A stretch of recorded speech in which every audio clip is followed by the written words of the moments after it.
Olá pessoal, tudo bem? Nessa semana, os pets estão trabalhando exclusivamente com o conceito de arranjo. Então vocês vão ver que é nesse momento onde ele apresenta para vocês a formulinha de arranjo.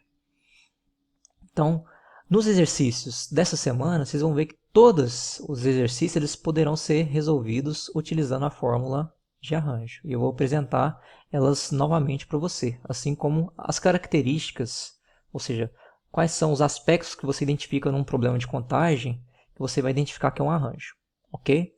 Bom, então vamos lá. Na questão número 1, está dizendo assim: quantos são os arranjos de 8 elementos tomados 3 a 3?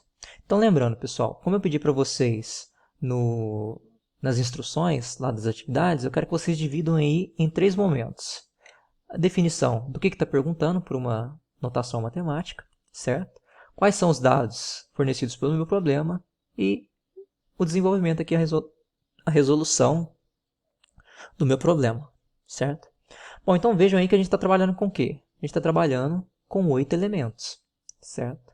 Sendo que a gente quer fazer o quê? A gente quer formar arranjos com 3 elementos, ou seja, formar agrupamentos com 3 elementos, 3 desses 8 aqui, ok? Bom, se a gente está trabalhando com arranjos, quer dizer que a gente está trabalhando com elementos distintos. Ou seja, esses 8 elementos aqui eles são distintos entre si, os elementos de escolha que a gente tem, eles são distintos entre si. E não só isso, quando você for colocar esses elementos de escolha nos agrupamentos, eles têm que ser distintos entre si também. Então, esses 3 elementos aqui que forem compor seu arranjo, eles têm que ser distintos entre si também. E se está se tratando de arranjo, a gente viu na semana passada que a ordem dos elementos importa na diferenciação de um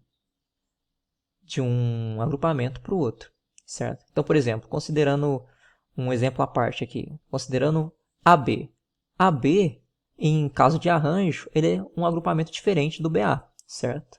Um arranjo, você pode ter o arranjo AB e você pode ter o arranjo BA.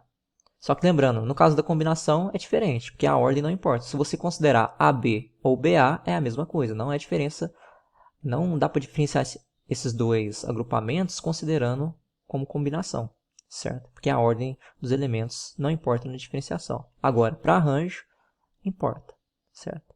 Então, o que a gente identifica aqui? Que a gente quer determinar justamente a quantidade que a gente tem de organizar 8 elementos, tomando eles 3 a 3. Bom, e a formulinha eu até já mostrei para vocês que a formulinha do arranjo é essa daqui. Ou seja, n fatorial dividido por n menos k fatorial, onde n é o número de elementos de escolhas que a gente tem e k é o número de elementos que vai compor o meu agrupamento, certo? Bom, então para resolver esse problema, nada mais é do que substituir aonde tiver n na fórmula por 8 e aonde tiver k na fórmula por 3, certo? Então, é isso que eu fiz aqui, ok? Bom, então, como é que eu dou sequência no cálculo aqui? A primeira coisa que eu vou resolver é o que está dentro do parênteses. Então, vai fazer 8 menos 3, e 8 menos 3 são 5, ok? E veja que o resto eu copio. O que eu vou fazer agora? Eu vou abrir esse fatorial aqui até chegar no 5 fatorial. Porque lembrando, o que é 8 fatorial, pessoal? 8 fatorial é o produto dos 8 primeiros números naturais. Quem são os 8 primeiros números naturais? São todos os números naturais indo do 1 até o 8. Ok? Bom, então 8 fatorial é 8 vezes 7, vezes 6, vezes 5, vezes 4, vezes 3, vezes 2, vezes 1. Mas vejam quando eu estou fazendo 5 vezes 4, vezes 3, vezes 2, vezes 1, que está dentro aqui desse 8, esse 5 vezes 4, vezes 3, vezes 2, vezes 1, que está dentro desse 8 fatorial aqui, nada mais é que é 5 fatorial. Por quê? Porque o que é 5 fatorial? É o produto dos 5 primeiros números naturais. E o que é o produto dos 5 primeiros números naturais? É o produto de todos os números naturais indo do 1 até o 5. Certo? Então, seria 5 vezes 4 vezes 3 vezes 2 vezes 1. E eu sei que esses números estão dentro aqui do 8 fatorial. Então, é por isso que eu vou abrir esse 8 fatorial até chegar no 5 fatorial. E vocês vão ver por que eu vou fazer isso. Então, eu abri meu 8 fatorial, ou seja, estou escrevendo esse 8 fatorial aqui com isso daqui. E é a mesma coisa. Tá, pessoal? Só estou escrevendo 8 fatorial de uma maneira diferente, mas é a mesma coisa. Certo? Por que eu abri o 8 fatorial até chegar no 5 fatorial? Porque eu quero simplificar justamente essas duas estruturas. Ok? Porque eu posso dividir isso por isso, que é igual a 1, e 1 vezes alguma coisa é alguma coisa, certo? Então, o que eu fico sobrando, ó, é 8 vezes 7 vezes 6. Por que eu fiz isso, pessoal? Porque a gente sabe que para resolver isso daqui, uma forma seria você calcular 8 fatorial, calcular 5 fatorial e dividir um pelo outro, certo? Bom, mas isso daqui, se você não tiver uma calculadora científica, fica muito difícil de fazer isso. Então é por isso que a gente precisa simplificar isso para ficar mais fácil. Ó, vejam que você calcular 8 fatorial e depois dividir calcular 5 fatorial e dividir um pelo outro, é mais fácil você calcular 8 vezes 7 vezes 6, certo? E 8 vezes 7 vezes 6, vocês vão ver que dão 336. O que quer dizer esse número aqui, pessoal? É que existem 336 maneiras de se organizar 8 elementos, tomando eles de 3 em 3, certo? Bom, pessoal, agora eu vou resolver esse mesmo problema aqui utilizando apenas o princípio multiplicativo. Por quê? Porque às vezes vocês vão se encontrar num problema, vocês vão se encontrar aí, às vezes no vestibular, por um problema de arranjo, só que vocês não, às vezes vocês não vão lembrar qual que é a formulinha, certo? Mas se você lembrar do princípio, você consegue resolver o problema, ok? Bom, então vamos lá.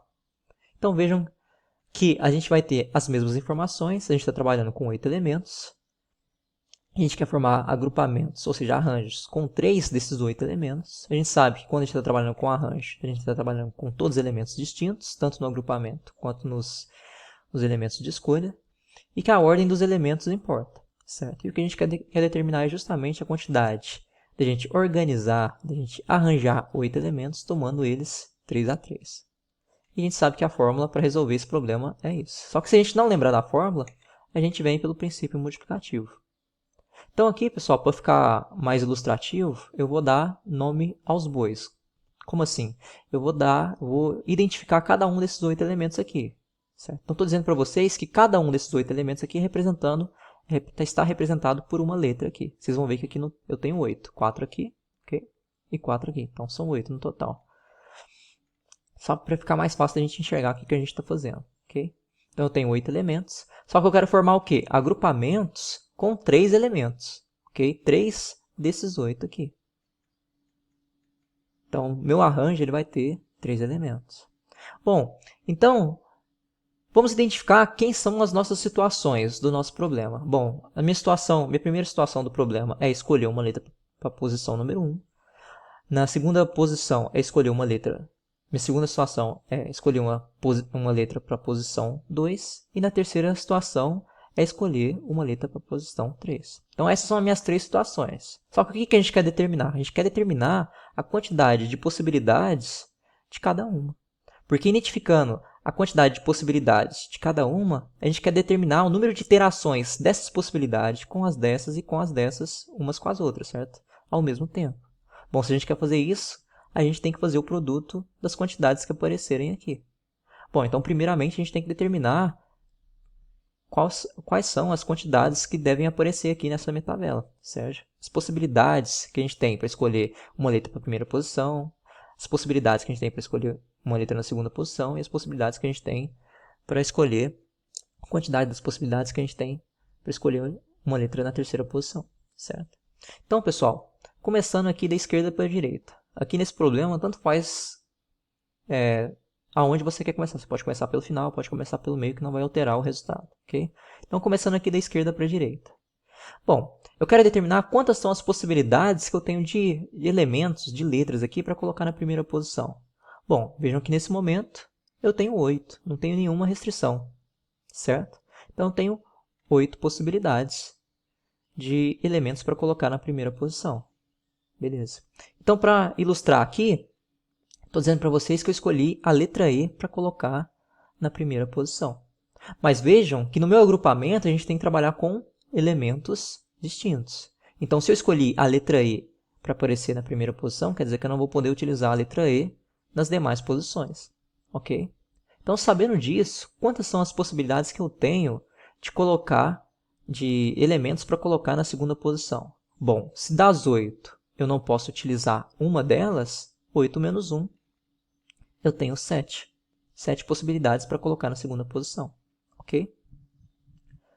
Bom, então continuando meu exemplo aqui, estou dizendo para vocês que eu vim cá e escolhi a letra H para fazer parte da segunda posição, ok? E como eu estou trabalhando com elementos distintos, quer dizer que eu não vou poder utilizar o H nas posições restantes, ok? Então, o que eu quero fazer agora? Determinar a quantidade de possibilidades que eu tenho de elementos para colocar aqui na terceira posição. Bom, mas se das 8 eu não posso colocar duas delas, 8 menos 2, eu tenho apenas 6 possibilidades para colocar na terceira posição. Só para concluir aqui meu exemplo, estou dizendo para vocês que eu escolhi a letra C para fazer parte da terceira posição, ok? Então, meninos, vejam o que a gente tem. A gente determinou o que a gente queria, que era justamente determinar a quantidade de possibilidades de letras que a gente tinha para a posição 1, quantidade de letras que a gente tinha para a posição 2 e quantidade de opções que a gente tinha para a posição 3. Bom, se a gente quer determinar a quantidade de iterações que a gente tem dessas possibilidades com as dessas e com as dessas, a gente tem que fazer o produto, ou seja, utilizar o princípio multiplicativo, certo? Então a gente tem 8 vezes 7 vezes 6. E vocês vão ver que a gente chegou aqui utilizando a fórmula do arranjo, certo? Vocês viram que quando a gente simplificou 8 fatorial por 3 fatorial, a gente obteve, quer dizer, quando a gente simplificou 8 fatorial por 5 fatorial, que é 8 menos 3, vocês observaram que a gente chegou exatamente nesse produto aqui, certo? E vejam que se a gente chegou no mesmo produto, que a gente chegar no mesmo resultado, ok? Ou seja, então assim como a gente viu na primeira versão desse exercício número 1, que a gente obteve 336, foi o nosso resultado. O que significa esse 336? É que existem 336 formas distintas de se arranjar 8 elementos 3 a 3, tomados 3 a 3, ok? Então lembrando, pessoal, lembrando que o princípio multiplicativo é justamente a base de como a gente chega na fórmula. Então, por isso que vocês podem ver essa similaridade com o exercício anterior, certo? Com a forma com que eu resolvi. Eu cheguei na mesma estrutura, porque o princípio multiplicativo é como eu demonstrei para vocês que a gente chegou nessa fórmula. E mais, pessoal, eu estou considerando aqui, vocês viram que eu resolvi a questão número 1 de duas formas distintas, certo? Vocês aí no caderno, vocês não precisam resolver de duas formas distintas. Ou vocês escolhem a versão do slide anterior, certo? Ou vocês escolham essa daqui, ok? Se vocês optarem por essa, não há necessidade de você fazer esse esqueminha aqui ilustrativo, ok? Porque aqui, apenas com essa tabela e com esse cálculo aqui, eu consigo perceber que vocês entenderam o que o problema estava pedindo, certo?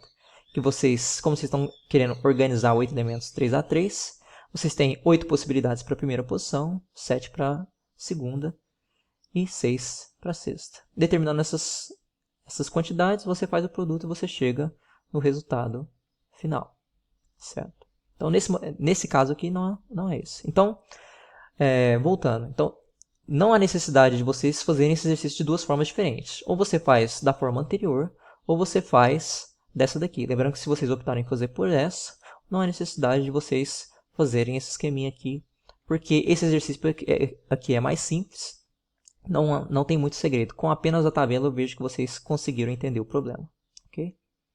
Bom, pessoal, então, vou ficando por aqui. No próximo vídeo eu começo a questão número 2. Um abraço. Fui!